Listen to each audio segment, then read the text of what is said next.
So on the market front, well, the Dow was down today over 200 points, 221 points, and the S&P declined a bit, and the Nasdaq was up a bit.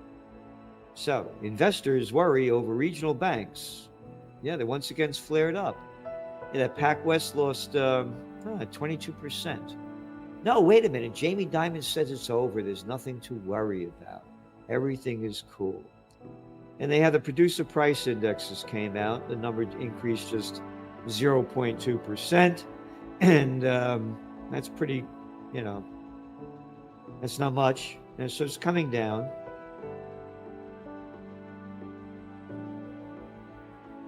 Will the Federal Reserve pause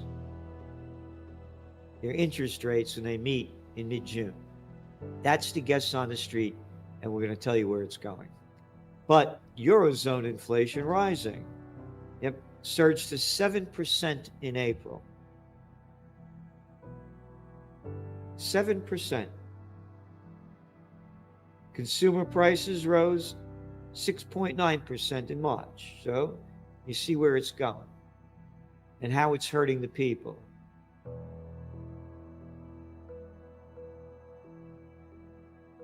How come? Because the Fed head.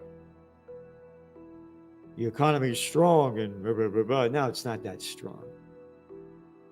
Manufacturing is getting really weak. You know, the whole export around the world is going down. Germany's that far from into recession.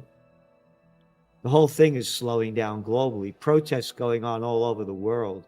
Big one in France today, and this is just the beginning of it. Over in Israel, week after week.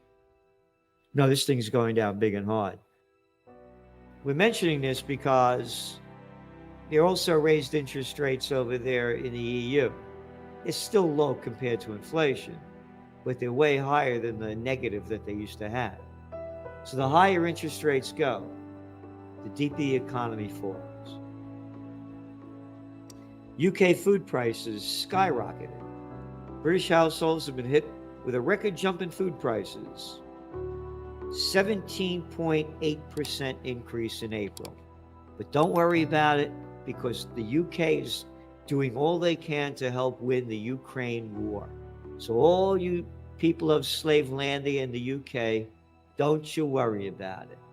We got wars to fight, money to steal, so take it easy. And what no one anywhere is talking about, other than us, is all of this inflation and all of these problems have been caused by the low-life pieces of political pricks that locked down the world. Oh, and then you had those supply chain disruptions. That's why you got this inflation and the economy's going down as they raise interest rates to stop the phony COVID war that they started. And to win it, they had to pump in countless trillions of dollars and negative and zero interest rate policy. But don't worry, people. Do as you're told. Don't think for yourself.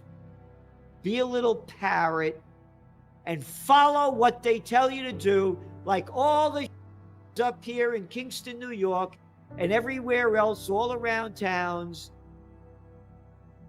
So they're saying now they're going to let inflation go over 2%, and they made up that 2% number in 2012. But they're going to start raising it at some point because investors plow money into TIPS vehicles. Funds that hold inflation-protected bonds are enjoying their longest streak of inflows in more than a decade as investors grid themselves for an increase in consumer prices as the U.S. economy recovers. European banks plan to slash business travel, bodes ill for airline recovery hopes. This is out of Financial Times. I'm mentioning this because commercial real estate sectors like New York, the big cities, conventions, trade shows, people traveling back and forth, there's going to be a lot less travel. Business travel is the most lucrative way airlines make money. That's where they make the dough, not on tourism travel. And now this thing's going to go down. And it's not only the office building bust. Business travel is nothing compared to what it used to be. We're Zooming. I don't want to send you over to, California. Yeah, get on a Zoom over here. I don't want to waste my money. No, you're not going to Paris. So now all those hotels, convention centers, and all those things that depended on heavy business travel, going down big time. If anybody doesn't see what's going on, you better grow up. This is a takeover of our freedom like you cannot imagine, because we've never seen this in our living history. In the past, this has happened. And when you're looking at the commercial real estate sector, you're looking at a $5.6 trillion in money that they owe. And now interest rates are going up, and they have a lot of these floating loans. So this thing's going down big, it's going down hard. I just tell you what happened with PacWest. And there's going to be a lot more. Oh, then there's the debt ceiling crisis. Because it's the Republicans, and I can't stand the Republicans or the Democrats. They're all to me. They're the ones that when they get in power, when the Democrats are in the president, they always make a big deal about raising the debt level. But when Trump was in, it was okay. But now with Biden in, you got a small majority in the House that are Republicans. We got to do something with this debt level, which is disgusting, by the way. We shouldn't have this. $31.4 trillion. How are we going to pay it? We're not. Which goes back to why gold is golden to me. We called the bottom of gold in September and kept saying it's going to keep rising. And then earlier this year, we said 2023. And that's what you're going to see gold above 2023 this year and going. It's going to keep going. Again, you have its ups and downs like life. So, but the long term, we see it going. And Bitcoin. Facts are there. We call that too.